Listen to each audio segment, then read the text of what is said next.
RTC Board of Commissioners. MJ. Thank you, Vice Chair, members of the Commission. Your first item is to conduct your first citizens participation period. Thank you. This is the first time set aside for public comment. This time is limited to comments on items that are included on today's agenda. Anyone wishing to speak on a posted agenda item, now is your time. Please step forward to the microphone and state and spell your name for the record, and limit your comments to 3 minutes.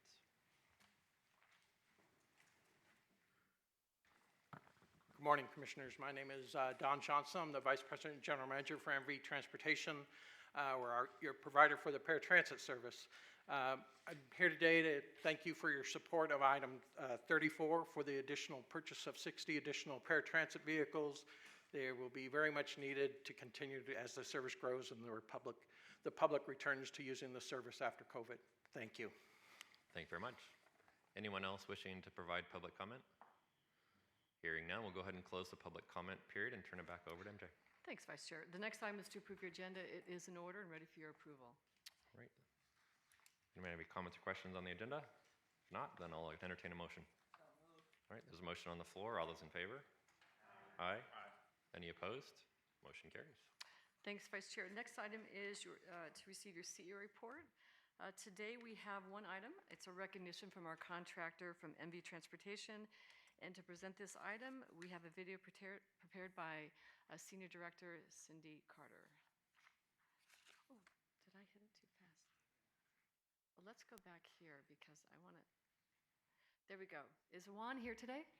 Okay, great. Okay, Juan, have a seat and we're going to play a video.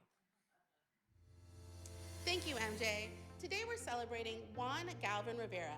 In January 2018, Juan joined the ranks of the maintenance team as a C-level technician, where he demonstrated rapid growth and strong technical abilities alongside his peers. He quickly developed his skills and was promoted to B-level tech, obtaining his first ASE certification in transit, and now is working hard towards achieving master. Most recently, Juan has put forth extra effort by working additional hours repairing and servicing the coaches to help the team meet the busy summer service schedules. So, to thank Juan for putting in the hard work to develop his skills and going above and beyond this summer, RTC Vehicle Maintenance Supervisor Rudy Long and Fleet Maintenance Director Alan Hayes went to the IBMF to surprise him with the Crystal Bus Award. Let's watch. Hi Juan, how are you? On behalf of RTC, I'd like to present you with we would like to present you with the Crystal Bus Award. For all your hard work and dedication, we really appreciate you. Thank you so very much. Oh, thank you guys. Thank you.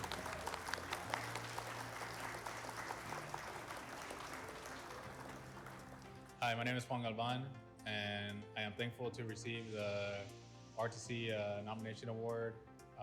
Thank you to my staff and my coworkers for nominating me for the Employee of the Month. I'm completely grateful for being nominated and really thankful for it. So I wanted to let Angelica has raised an amazing son because Juan's mother is here with Juan. So maybe you both stand up and have a big, yep, there we go, Juan.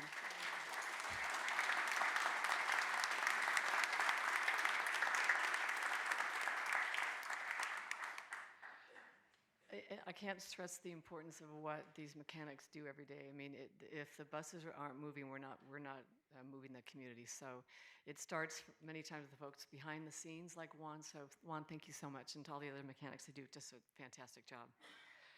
And that concludes your CEO report. And the next item, Vice Chair, is to receive the Nevada Department of Transportation Director's Report from Director Christina Swallow. All right, Director Swallow. Good morning. It's good to be here as I do every month. I'm going to start with traffic safety, and we don't have the last month's data yet. We get it right around this time every month, so we don't quite have it yet, but I'm going to just focus on one thing that we're doing that I'm particularly excited about. It's our local safety, local highway safety plans, or local road safety plans. I think I've shown this slide before that demonstrates that more than 50% of the crashes are occurring actually on the local network. So this is a joint effort. It's not just an NDOT effort to address the crashes and the fatalities on our transportation system. The green on the top is the local network, and it's 6 years of data there. And one of the things that we're doing is we've developed a local road safety plan process.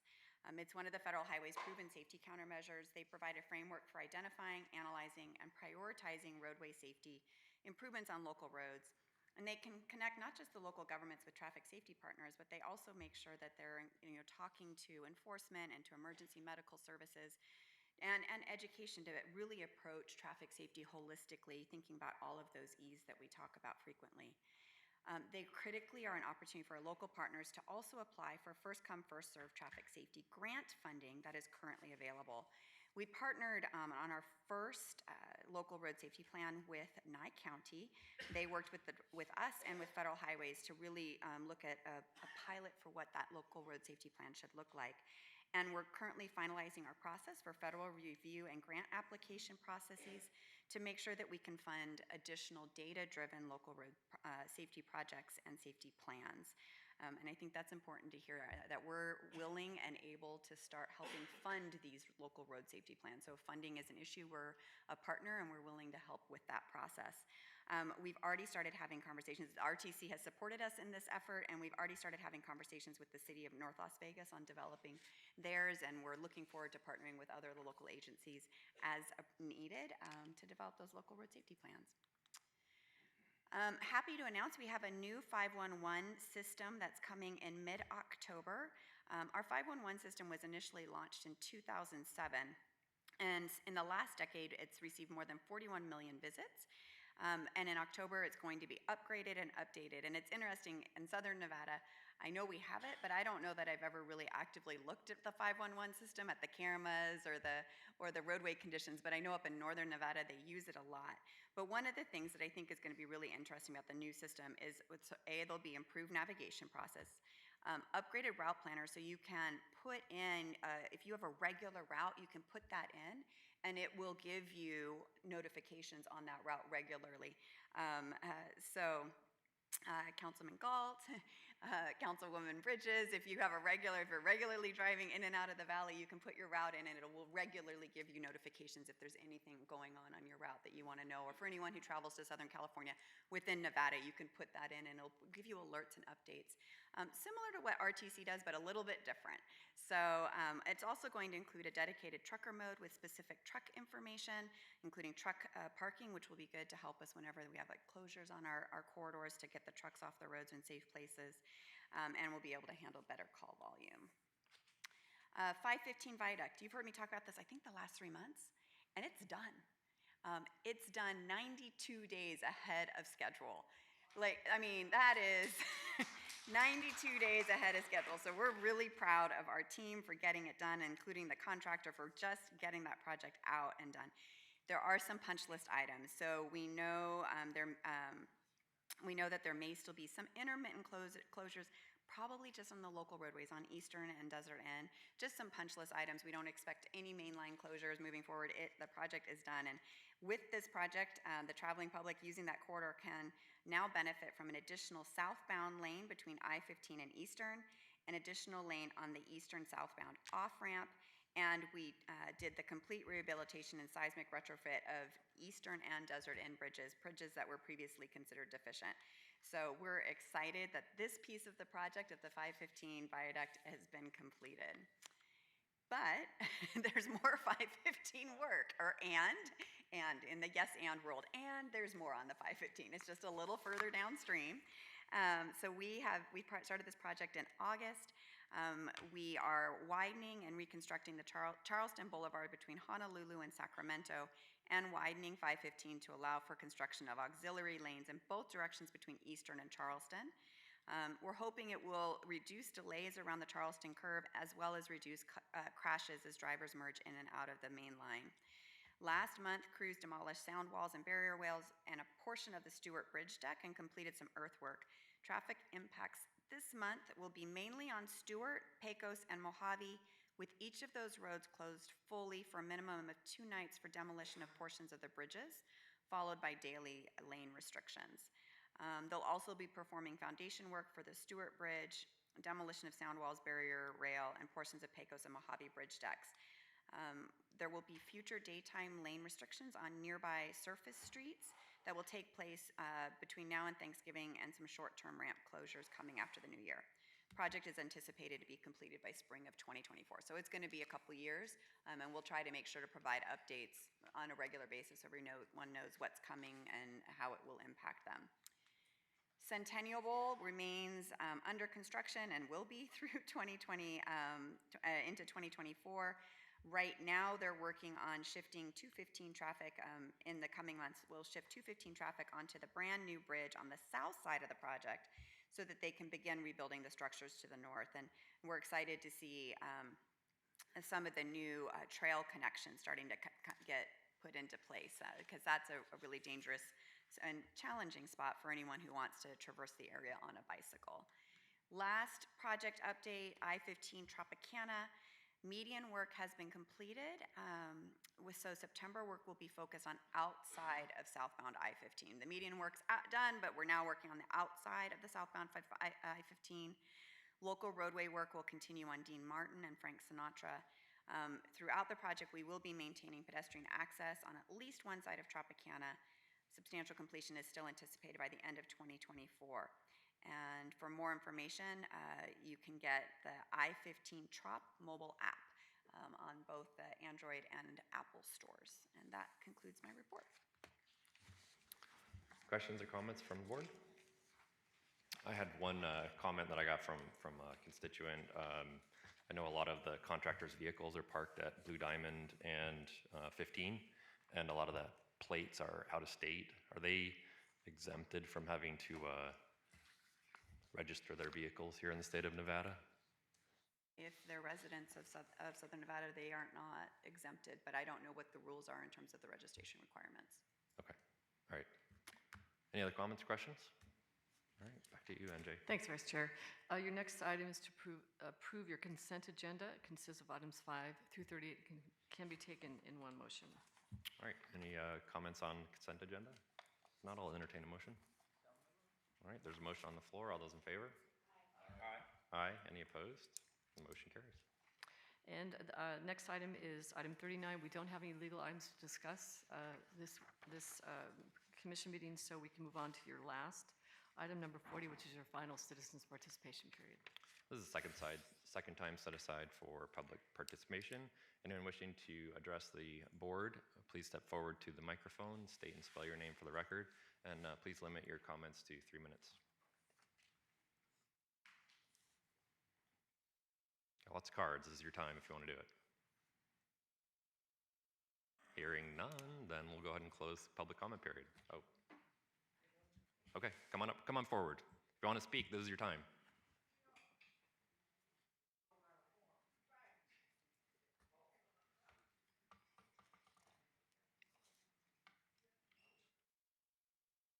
Did you want me to call out the names? Dennis Hennessy, I'm a coach operator for Keolis. You guys are familiar with me here. I'm here every month. Let me tell you what we want as drivers. We want transparency.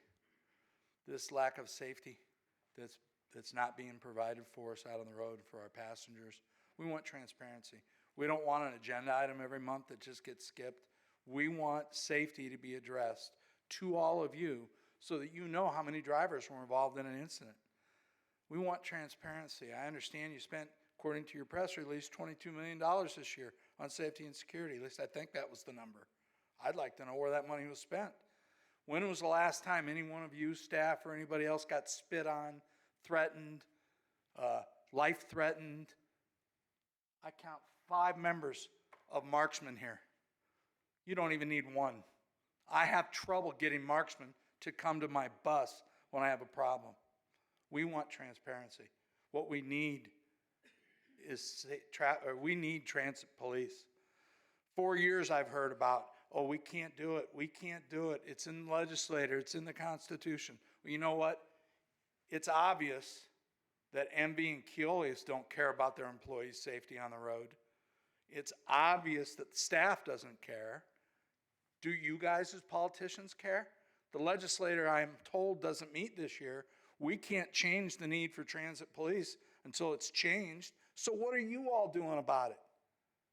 Nothing. Nothing's being done. There's nothing effective being used in that $22 million. But let's have 5 marksman guys here to make sure you guys are all safe. Thank you. Thank you. Next speaker. Marlis Bowski from MV Transportation, a bus operator.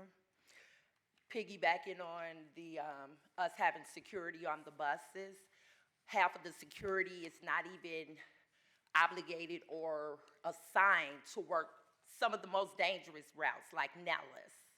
And there are several other routes that they never have been assigned to. And the reason I know is because we talk with marksmen. They've never been on these buses. Also, as far as the road, the constructions, MV Transportation, they are not making sure that we're updated properly in paperwork with the routings in the morning. Most of the time, we have detour routes for routes that should not be detours. Some routes shouldn't even be buses, should not even be trying to turn on. So you wonder why you're having accidents. Then you had the nerve to cut the drive time for the new drivers that's coming in. How do you cut something for somebody that's new? I was new, so when I got turned out 4 years ago, I came out on the road not knowing a lot of things. I learned because there were a lot of senior drivers and dispatchers, and I had no problem with asking questions. That's how I learned. And if you're not gonna take the time to make sure that the drivers are being able to work efficiently, then you wonder why the time is slow. And then who's ever making these times for us at layovers. You get 4 and 5 minutes. First off, we don't get lunch periods on this job. So if you don't have a lunch period, then where's my time to go to the bathroom? Where's my time to make whatever phone calls? Anything, take a light snack. But you expect us to work 8, 10, 12 hours. I won't say 12 hours, but it's basically 12 hours because you still got to get up an hour at home to drive an hour to go somewhere. So you've been up all day. That's not a consideration. And the chairs and this, that, the other. So now you have drivers that's burning and turning because they're trying to make a time frame that's basically impossible. Now for some of us that's been here for a while, we don't care. We're gonna take our 10, 15 minute break regardless because we're gonna take care of what we need. Then the seats in the buses have not been cleaned. There's drivers that have accidents, soreness. And when I say seats, these are cushion seats. How long have these seats been sitting here? And then we turn around and sit on it. The reason I know, and the filter is because the air blows through inside the bus. So you feel like it's stuff blowing on you, and then you go home with these little specks and popping up with these little bumps here and there. Now, you go home and you take care of it if you know what you're doing, but it's not clean. Half of the time when I get on the bus at 4 o'clock in the morning, they're starting to, and that my belief is only because the contract thing is going on that I've been seeing some of the management out on the yard now, so they're making sure that the buses are clean. But at 4 o'clock in the morning, those buses are not always clean. The driver areas have water bottles. Thank you. Thank you. Next speaker.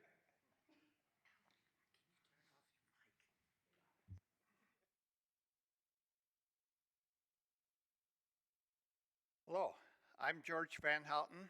I'm a native of Las Vegas. I grew up here. I remember the 50s and 60s. Those were the high points of Las Vegas. It was a nice time then. I don't like Las Vegas anymore. It's got too many elements. But anyway, my points are transportation related. Now, granted that the RTC doesn't cover everything I might mention, but overall, all these things are kind of interrelated at some point. Back in the 50s and 60s, we had better transportation than we do right now. We had the Greyhound bus station downtown. You could take a Greyhound bus anywhere that they go. You could take the city of Los Angeles, the big Union Pacific train to Salt Lake City to connect both east and west. You could take it to Barstow or Los Angeles. We had all kinds of options. Now we don't have any of that. The bus place moved way out there. I have no idea how I would get there other than drive.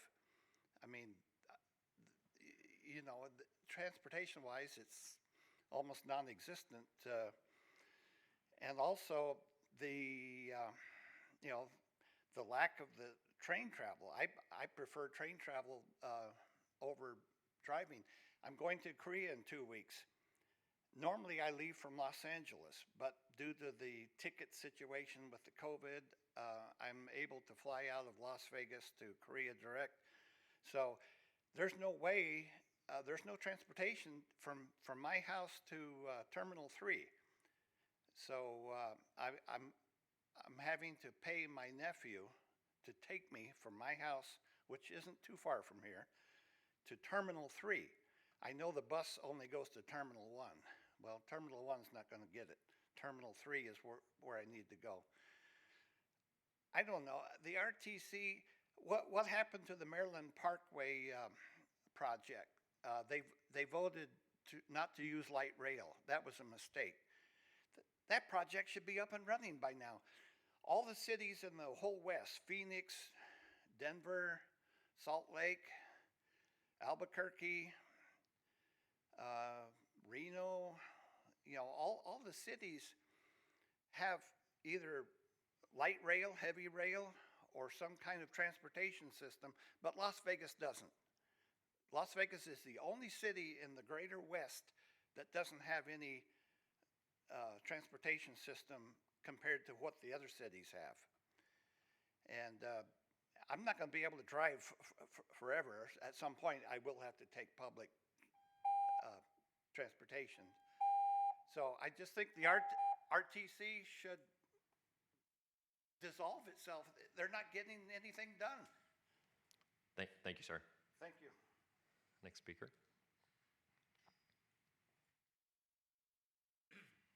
Good morning. I'm Sandra Adams, Vice President of ATU. I drive for MV Transportation. The first thing that I would like to mention is in 2019, the ATU International Convention was here in Las Vegas. It was embarrassing when those drivers told us that they were not allowed to ride the bus. A text was sent out to the strip drivers telling them not to let these people drive the bus. If I'm not mistaken, our mayor spoke at that convention. And again, it will be here September 19th through the 23rd. So I'm hoping that that text that was sent out, not allowing these people that are bringing money to our city to ride our buses. When we go to other states, we ride their buses. And that was definitely an embarrassment. Okay, my second thing is on-time performance. We had a meeting with the RTC and we were told that they weren't really bothering anyone about the OTP because they know we're doing Saturday schedules with weekday crowds and we got all kind of issues. But yet our drivers are still being called in for OTP on some of these routes that are just packed with people, like the 203, the 206, the 110. We got construction, we got slow buses. The buses run like turtles. We got 3 and 4 minutes at our layover to use the restroom. You know, that's unacceptable. We have, especially with the women, you know, women have issues that come monthly. You know, it's like, where's the concern for us? We have nowhere to use the restrooms. We get signs that says paying customers only, no public restrooms. So we got to walk a block to get to a restroom. So now we're late pulling out. This is unacceptable. You know, who cares about us? You know, we go through this and we bring these issues up all the time, but nothing is ever being done. Okay? The restrooms they're filthy. Ladies, we have to go into dirty gas stations to use the restroom. It's unacceptable. So some concern for the drivers need to be shown because it's not there. You know, the things that we go through, the way we're treated, our schedules, it's like I have a schedule where from one time point to the next is 1 minute. And you start at a traffic light, 1 minute. Who does that? And that came from RTC. They put that together like that. We have a lot of our paddles like that. And it's not fair to us, so we're getting called in because we're late. Because if we have to go to the restroom, we're going. If we got to stop in the middle of the route, hit that 10-100, we are going. We should not be penalized for that. Like you say, we can't eat decent meals. We have nowhere clean to go to the restrooms. It's a safety hazard for us. And something needs to be done. So I'm hoping that, you know, you will consider this and do something about it. Thank you.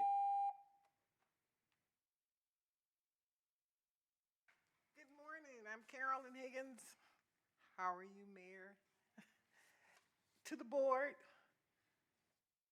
to MJ and her staff. I'm just up here just basically going to give all of us the 3 theories or the 3 topics that concern us as drivers. This is what we do. Our goal is safety, scheduling, and customer service. I learned that through Veolia, and that was always the case, and the company governed themselves around that. Now, what we're getting now, in one situation, you can have all 3 of these come up in your entire route. For example, I had a gentleman on my coach. He started at the school on the north end, on Eastern. Got up to the east end, or the south end, he was still on my bus, sleeping. I let him know, sir, you'll have to take the next bus, because we get sleepers all the time. And he just looked at me and he was kind of lethargic. So we get mentally challenged all the time. So I contacted our company, and during that time, there was a busyness with marksmen, with security. Okay. I am back up at CSN on the north end. He's still there. He finally gets out of the bus. He goes behind the bushes. He uses the bathroom, and he stands in front of my door to get back on the bus. No, I didn't open the door. That's one day. I had a second incident where a gentleman just blatantly told me he wasn't getting off of the bus. So we as women are being challenged all the time. And we're trying to keep customer service going. We're trying not to get assaulted. But all of this happens. We have, in fact, with this situation, marksman did he did reach my bus and he was taken off. But a lot of what we do, we say fare invaders, is the assault trigger. It's not. Me asking this guy to get off the bus triggered something in him. I don't know if everyone is noticing in your everyday personal lives, but there are a lot of people that are angry. And we're the first people they see. Regardless of what we're telling them, we're only trying to do our job. And we put ourselves in a situation. Customer service, we're rendering that, but we need the company's help, we need RTC, and we need the board to sit down, and I'm hoping that you guys wrote up these 3 elements so that we can try and work together to get that taken care of before there's a tragedy out there for all of us. Thank you, Ms. Higgins. Next speaker. Hi, my name is Terry Richards. I'm the president of ATU Local 1637. Some of you here already know me. I was hoping that a lot of the drivers would come down here and tell you exactly how they feel. I am a driver. I've been doing this for almost 40 years. I've been union-oriented for 40 years. What the people who just came up here and talked about is exactly what we go through every day. The other thing is that during this pandemic and over time, everybody talks about essential workers. We've never been mentioned as one. You talk about the firefighters, and I'm not downing any of them, nurses, doctors, and all of that. We're the people who got them to where they could get. When they didn't have cars or they didn't have transportation, bus drivers took them to the hospitals. Bus drivers made sure that the grocery store workers got to their job. We got barely any recognition for that. That has always been a problem with me. The other thing is how they talked about OTP, scheduled adherence. I don't think that ever should have been. Because what you get when you put restraints on people to stay on a certain time frame, then you get people who try to push that time frame.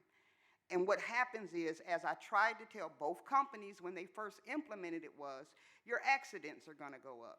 Your customer service is going to go down, and red light, people are going to get more tickets and all of those things, because now they're more worried about losing their job, not because they're leaving a time point early, but because they're over 5 minutes late.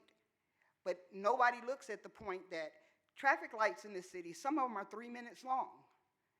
And you could be on time and get caught by that traffic light, and now you're 7 minutes late. You could drive down the street and be perfectly on time and look down and be 8 minutes late, and you've done nothing wrong. But when we go back to the company, they want to know, what did we do? I don't think that is fair. I get a lot of my problems, because I work with both companies. I get more things done with Keolis than I do at MV. I get almost nothing done at MV. I wasn't going to come up here and put people on blast or whatever, but sometimes you have to. MV considers that the people that they work for them in the union, we're just there. I've had a person at MV tell me that I'm just an observer. I'm not an observer. I'm a representative for the membership and the bargaining unit employees at that job. I want my employees and my members to be respected. We don't get that. I want them to feel like they are human beings and not robots. I get that people have times where they need money. We're not robots. Nobody wants to work 12 and 14 hours a day. And I hope that we can continue. Like I said, I know I'm taking a little bit more time, but I've always asked, just as the last person did, why can't we, the union, the companies, and the RTC, and county commissioners, why can't we all get together and deal with this problem and figure out the right solution for it? Thank you. Thank you very much. Anyone else wishing to provide public comment today? Hearing none, we'll go ahead and close the public comment period, and this meeting is adjourned.